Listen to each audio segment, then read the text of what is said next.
কবিগুরু তাঁর ছিন্ন পত্রাবলীর 222 নম্বর চিঠিটি কলকাতা থেকে 20শে জুলাই 1895 খ্রিস্টাব্দে লিখেছিলেন।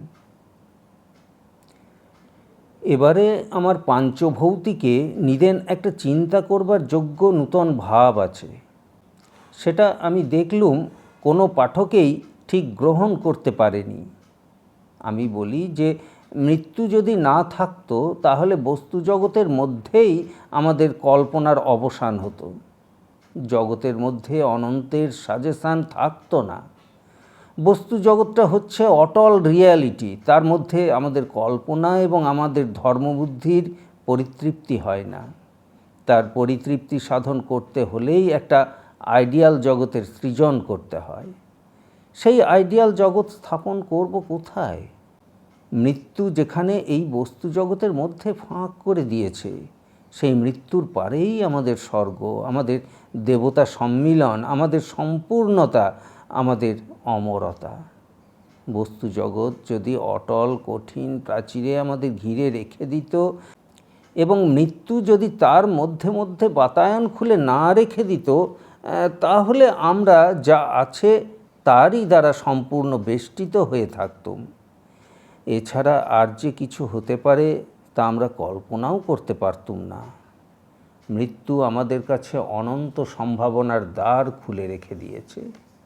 মৃত্যুর পরে কি হতে পারি তার আর সীমা নেই, এবং মৃত্যু পুরাতনকে অপসারিত করে দেয় বলেই অনাগত অসীম নূতন আমাদের আইডিয়াল আশাকে পোষণ করতে থাকে।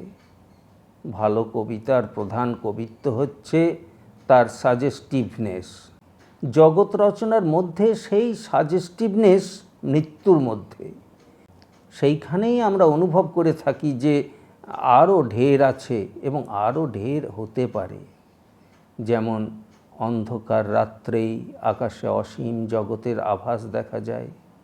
দিনের আলোকে কেবল এই পৃথিবীই জাজ্বল্যমান হয়ে ওঠে, তেমনি মৃত্যুতে অনন্তের সঙ্গে আমাদের সম্বন্ধ আমরা অনুভব এবং অনুমান করি। যদি মৃত্যু না থাকতো তাহলে আপনার দিনহীন অস্তিত্বের মধ্যেই সুকঠিনভাবে বদ্ধ হয়ে থাকতুম। মানবাত্মার সর্বাপেক্ষা মহৎ কবিত্বের স্থান পরলোক এবং দেবলোক, যা আমাদের ধর্মবুদ্ধি এবং সৌন্দর্য বোধের প্রধান পরিতৃপ্তির স্থান, তার আমরা আভাস বা উদ্দেশ্য পেতুম না। তাছাড়া আমাদের অস্তিত্ব মাঝে মাঝে যদি ছেদ না পেত তাহলে বিপর্যয় কুৎসিত হয়ে উঠত। একদিকে পরিষ্কার ডেফিনিটনেস আর একদিকে অসীম সাজেস্টিভনেস, এই দুইয়ে মিলে যথার্থ সৌন্দর্য গঠিত হয়। মৃত্যুতেই যেমন আমাদের জীবনকে একদিকে সীমাবদ্ধ করে, তেমনি সেই মৃত্যুতেই আমাদের জীবনকে আর একদিকে সীমামুক্ত করে দেয়। ব্যক্তিগত হিসাবে দেখতে গেলে মৃত্যুটা উৎকট এবং তার মধ্যে কোনো সান্ত্বনা নেই, কিন্তু বিশ্বজগতের হিসাবে দেখতে গেলে মৃত্যুটা অতি সুন্দর এবং মানবাত্মার যথার্থ সান্ত্বনাস্থল। কিন্তু আমি বারংবার দেখেছি পাঞ্চভৌতিকে আমি যে সকল চিন্তার অবতারণ করি তার ঠিক মর্মটি প্রায় কেউ গ্রহণ করে না। আসলে বোধহয় আমি ভালো করে বোঝাতে পারি নে, বোঝানোও বিষম শক্ত।